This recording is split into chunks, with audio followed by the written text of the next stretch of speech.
हिमालय की शांत वादियों में एक प्रसिद्ध आश्रम था, जहां एक महान संत महर्षि वेदानंद अपने शिष्यों को आत्मज्ञान और आत्म विकास की शिक्षा देते थे। उनके पास कई शिष्य थे, लेकिन उनमें से एक था अर्जुन, जो सबसे अधिक जिज्ञासु था। अर्जुन बहुत विद्वान था, वेद पुराण पढ़ चुका था, ध्यान और साधना भी करता था, लेकिन फिर भी उसे लगता था कि उसके जीवन में कुछ कमी है। उसे यह समझ नहीं आता था कि सच्चा आत्मज्ञान क्या होता है और आत्म विकास का वास्तविक अर्थ क्या है। वह हमेशा अपने गुरु से प्रश्न पूछता, लेकिन संत वेदानंद केवल मुस्कुरा देते और कहते, समय आने दो, उत्तर स्वयं तुम्हारे भीतर से मिलेगा। लेकिन अर्जुन अधीर था। वह जानना चाहता था कि आत्मज्ञान और आत्म विकास की वास्तविक यात्रा क्या होती है। एक दिन संत वेदानंद ने अर्जुन को बुलाया और कहा, बेटा, अगर तुम सच में आत्मज्ञान प्राप्त करना चाहते हो तो तुम्हें एक यात्रा पर जाना होगा। यह यात्रा तुम्हें स्वयं को पहचानने और आत्म विकास करने में मदद करेगी। तुम्हें 3 स्थानों पर जाना होगा और वहां से जो सीख मिले उसे अपने हृदय में संजोना होगा। अर्जुन बहुत उत्साहित हो गया। उसने गुरु के चरण स्पर्श किए और यात्रा पर निकल पड़ा। पहले पड़ाव पर अर्जुन एक घने जंगल में पहुंचा, जहां उसे एक सन्यासी मिले। वे एक विशाल वृक्ष के नीचे ध्यान में बैठे थे। उनकी आंखें बंद थीं, लेकिन उनके चेहरे पर अपार शांति थी। अर्जुन ने विनम्रता से प्रणाम किया और पूछा, महात्मन, आत्मज्ञान प्राप्त करने के लिए मुझे क्या करना चाहिए?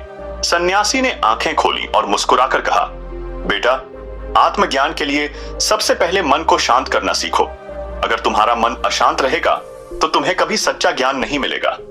अर्जुन ने पूछा, लेकिन मन को शांत कैसे करूं? सन्यासी ने पास के तालाब की ओर इशारा किया और कहा, इस तालाब में झांको, क्या तुम अपना प्रतिबिंब स्पष्ट देख पा रहे हो? अर्जुन ने देखा कि पानी हिल रहा था, इसलिए प्रतिबिंब साफ नहीं दिख रहा था। सन्यासी ने कहा, अब कुछ देर प्रतीक्षा करो। कुछ समय बाद जब पानी शांत हो गया तो अर्जुन ने देखा कि उसका प्रतिबिंब बिल्कुल स्पष्ट था। सन्यासी ने समझाया, ठीक वैसे ही जब तुम्हारा मन अशांत होता है तो तुम सत्य को नहीं देख सकते, लेकिन जब मन शांत होता है तो आत्मज्ञान स्वतः प्रकट होता है। अर्जुन को पहली सीख मिल गई। मन की शांति आत्मज्ञान की पहली सीढ़ी है। दूसरे पड़ाव पर अर्जुन एक गांव पहुंचा, जहां उसने एक मजदूर को देखा जो बड़े बड़े पत्थर तोड़ रहा था। वह बहुत परिश्रम कर रहा था, लेकिन उसके चेहरे पर कोई थकान नहीं थी। अर्जुन ने पूछा, तुम्हें इतना कठोर परिश्रम करते हुए थकान नहीं होती? मजदूर मुस्कुराया और कहा, नहीं, क्योंकि मैं अपने हर कार्य को पूरे समर्पण और आनंद से करता हूं। अर्जुन ने हैरानी से पूछा, लेकिन इसमें आनंद कैसे मिल सकता है? मजदूर ने एक पत्थर की ओर इशारा किया और कहा, इस पत्थर को देखो, जब मैं इसे पहली बार तोड़ता हूं तो यह सख्त और कठोर होता है, लेकिन जैसे जैसे मैं इसे गहराई से काटता जाता हूं, यह एक सुंदर मूर्ति का रूप ले लेता है। फिर वह मुस्कुराकर बोला, वैसे ही आत्म विकास भी एक प्रक्रिया है। जब तुम अपने भीतर की कमजोरियों को तोड़ते हो, अपने आलस्य और नकारात्मकता को मिटाते हो, तब तुम स्वयं को एक नई ऊंचाई पर पहुंचाते हो। अर्जुन को दूसरी सीख मिल गई।